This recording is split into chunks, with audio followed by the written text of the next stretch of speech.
Hello, everyone. This is Gemstar Media. We are live, the podcast about the spirit of Christmas. I know that Christmas is over and December 25th is over, but we are all celebrating Christmas almost the whole month of December. I hope this is not too late for me to greet all of you. Happy holidays, Merry Christmas, and wishing you all a Happy New Year. Today, we are going to have a discussion of what Christmas is all about. What is Christmas? What are we celebrating on Christmas Day? So, today, let's talk about it and learn a little bit more for those of you who are not really understanding what Christmas is all about. As long as it's Christmas, there's Christmas song, there's Christmas tree, there's gift giving. But what is Christmas all about? How it all started. So we're gonna talk about it.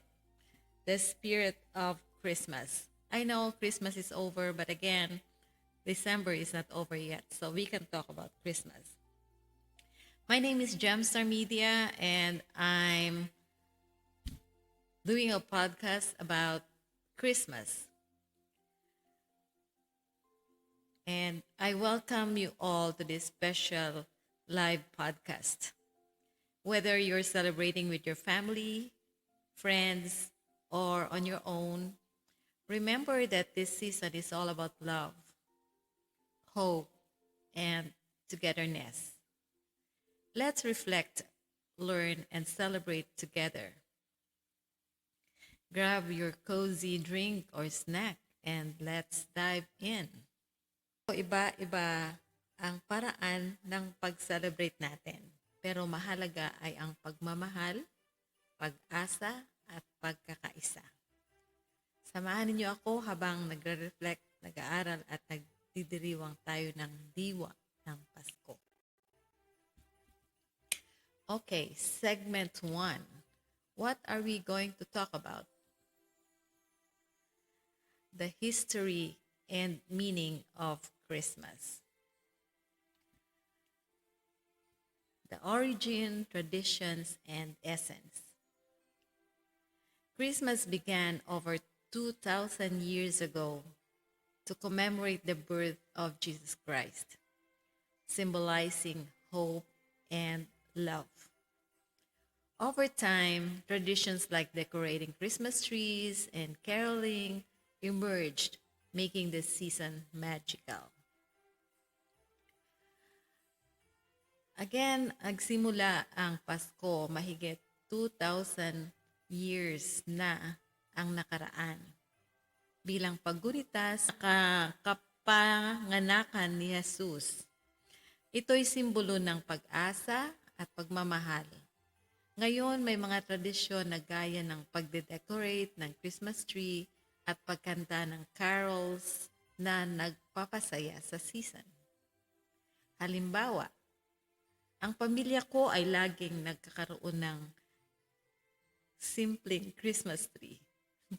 Simple, bumibili kami ng live, fresh Christmas tree every year ng family ko and then we decorate it. Ang saya kasi nagbibigay buhay ito sa diwa ng Pasko, kahit maliit lang. Okay, so we always have the tradition of building our tree and putting on decorations.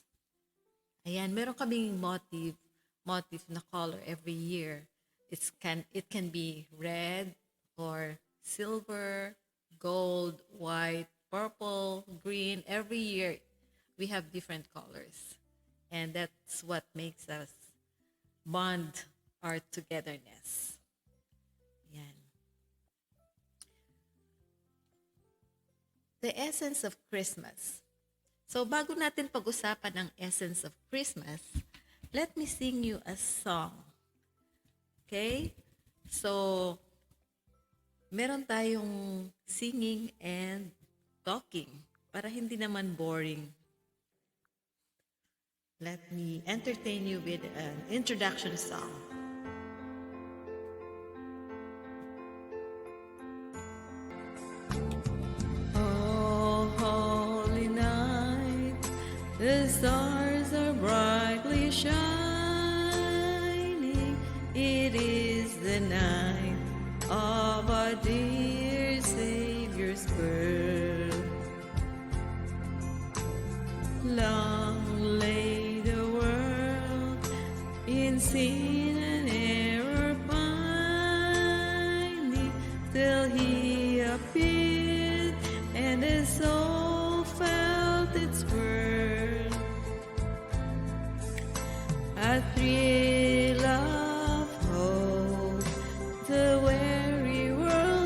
rejoices, for yonder breaks a new and glorious morn. Fall on your knees, oh hear all night when Christ was born. All night divine,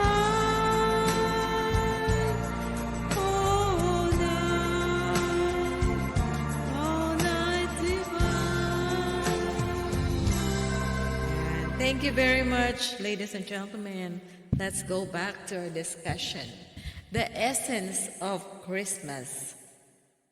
Okay, let me go back to the talk. Okay, the essence of Christmas. Christmas is not just about gifts, it's about moments shared with loved ones and acts of kindness.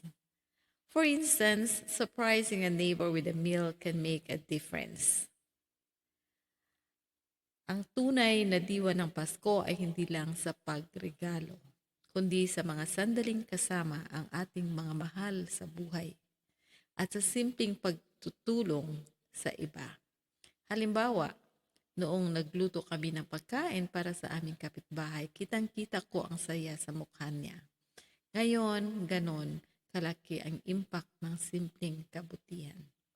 At hindi lang dahil Christmas, gagawin natin yon. We can do it anytime to our neighbors, to our friends and family and relatives. Ikaw, ano ang pinaka-meaningful na parte ng Pasko para sa iyo? Pagbibigay ba ng regalo, pagsasama ng pamilya, o pagninilay sa mga biyaya? More than gifts or decorations, found in love, kindness, and shared moments.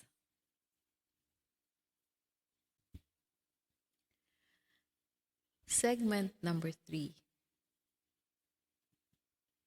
Making the most of Christmas. To make the most of Christmas, connect with loved ones. Connect with friends and relatives. Give back to the community and create new traditions like a family gratitude journal or movie night. Diba? Para masulit ang Pasko, kumonekta tayo sa mga mahal natin sa buhay. Magbigay sa pangangailangan at gumawa ng bagong tradisyon tulad ng pagbisita sa mga kapitbahay, mamigay sa mga pulubi, at sa mga nangangailangan. Another example, tawagan ang kaibigan o kamag-anak na matagal mo nang hindi nakausap. Okay? Call them and talk to them. Baka ikaw lang hinihintay, di ba? O mag-donate ng mga laruan o pagkain sa charity. Give back to the community. Manood ng Christmas classic tulad ng Home Alone kasama ang buong pamilya.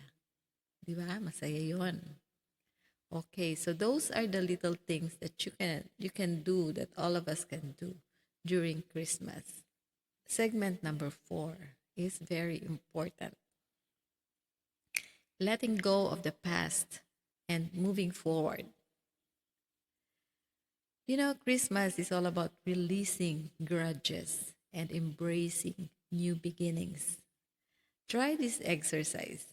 Visualize placing all negativity in a balloon, then let it float away. You know how it feels? Setting yourself free from anger, from hatred, from heartaches and disappointments. It's easy to say, but it's hard to do. Like for me, I'm going through those things. It's easy to say. Sometimes it's quick. Like say this right now, but in a few hours, next day or next month, next week, you go back to square one. But let's try our best. Again, ang Pasko ay panahon din para mag-move on sa mga grudges at magsimula muli. Subukan natin ito. Isara ang ating mga mata.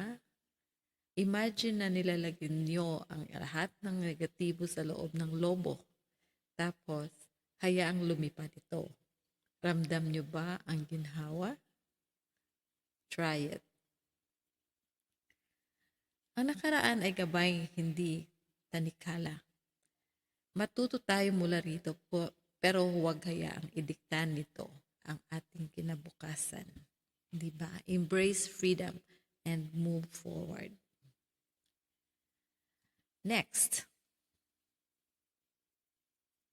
looking ahead to 2025, let's set clear goals and intentions.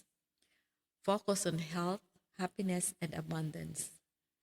And spread kindness to create a better world. 2025 is a fresh start. The next few days, couple days, gonna be 2025. Write down your goals and take small steps to achieve them. Let's spread kindness, positivity throughout the year. Again, ang 2025 ay bagong simula. Sulat ang mga layunin natin, maliit man o malaki, at dahan-dahang abutin ang mga ito. At higit sa lahat, magbigay ng kabutihan at positivity sa kapwa. Examples. Number 1, gusto mong magtipid. Simulan sa pagbabudget ng weekly na gastos. Tingnan natin kung anong mangyari. Try it. Lahat kayo na nakikinig, try it. Number 2, gusto mo mag-aral ng bagong skill. Hanap ng free online classes. Marami dyan, online classes for free. Try it kasi marami tayong free time. Especially doon sa mga walang ginagawa. Use your time wisely. Learn new skills. Build new friends. Ang wish ko para sa lahat ay isang taon na kasiyahan, kalusugan at tagumpay. Sama-sama natin itong abutin. Okay? Is it hard to do? What do you think?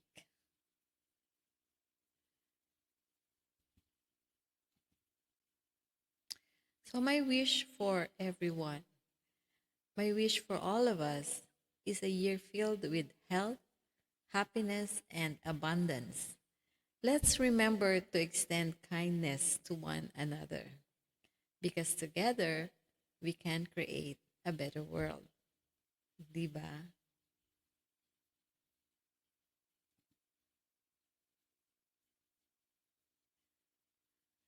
So in closing, I'd like to thank you. Those are just the thoughts. It's short but intact. Short, but it has all the essence of Christmas. Thank you for spending this time with me. As we close, let me remind you the best gift we can give ourselves and others is love, right? Give love on Christmas Day. Let's carry the spirit of Christmas into the new year and spread it wherever we go. Once again, Merry Christmas and here's to a prosperous and fulfilling 2025. Stay safe, stay blessed, and I'll see you in the next podcast. Take care, everyone. Salamat sa pagsama sa akin ngayong araw. Dalhin natin ang diwa ng Pasko, pagmamahal, pag-asa, at kabutihan sa bawat araw ng 2025. Stay safe, stay blessed, at magkita-kita tayo sa susunod na podcast. Merry Christmas and Happy New Year sa inyong lahat. Merry Christmas, Happy Holidays, Happy New Year, Happy Hanukkah, and all those languages overall, we just want to say Merry Christmas and a Happy New Year. Sa ang inyong lingkod, Gemstar Media. Bye! Before I end, let me sing you a song. Okay?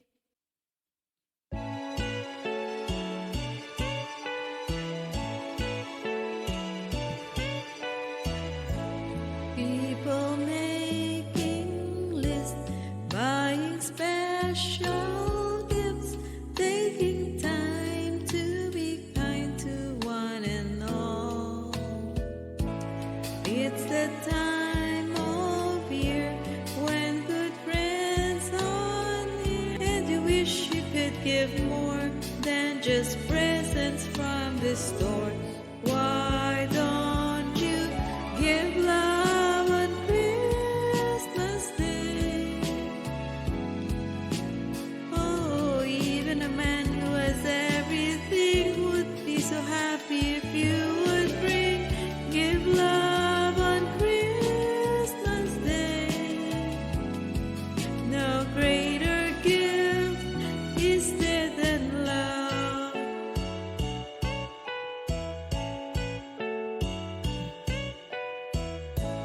People you don't know smile and nod hello. Everywhere there's an air of Christmas joy. It's that once of year when the world's sincere, and you'd like to find a way to show the things that words can't say. Why don't you give love on Christmas Day? Moment of truth and a couple of streams, all need to know there's someone who cares. Give love on Christmas Day. No greater gift is there than love. It is love what the world needs, your love. Why don't you give love on Christmas Day? Oh, every little child under Santa's knees has room for your love underneath his tree. Give love on Christmas Day. No greater gift is there than love. This is love, what the world needs, your love. Give love on Christmas Day. Thank you very much. Okay, ladies and gentlemen, thank you all for watching and hope to see you again. 2025 is the year for prosperous new year for all of us, and may you all have a blessed and wonderful Christmas celebration and prosperous new year for you and your family. Have a blessed new year, everyone. Thank you all for watching. Bye.